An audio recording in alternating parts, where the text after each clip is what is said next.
Melissa had spent the day at her mum's house in Liverpool and had been feeling particularly unwell on that occasion.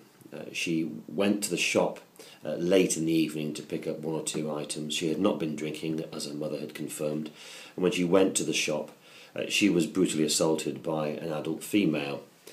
The shopkeeper came to Melissa's assistance and dragged her into the shop and then called the police and also summoned Mother to attend at the shop. When Mother attended, the police were there and Mother approached the officers and explained what had happened.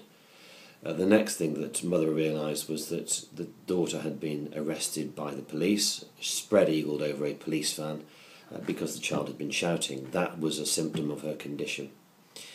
Thereafter, she was taken to the police station despite the very polite protestations of Mother, and spent some 10 hours in the police station. What happened after that really was appalling. Mother attempted several times to speak to the police.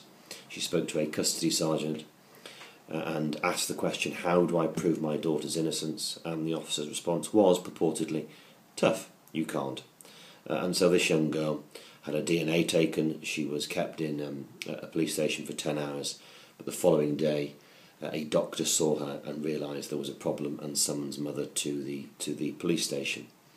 And it was there that everyone became aware that there was an issue here, and she was released, but not before being warned she'd be summoned, and ultimately she was summoned to court.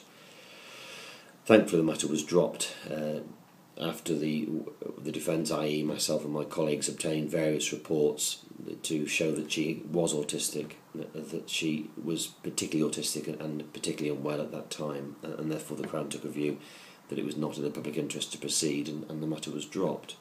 As far as the consequences, well, it's fair to say that Melissa was very down about the whole thing. She felt suicidal. Indeed, she tried to take her own life at one particular point.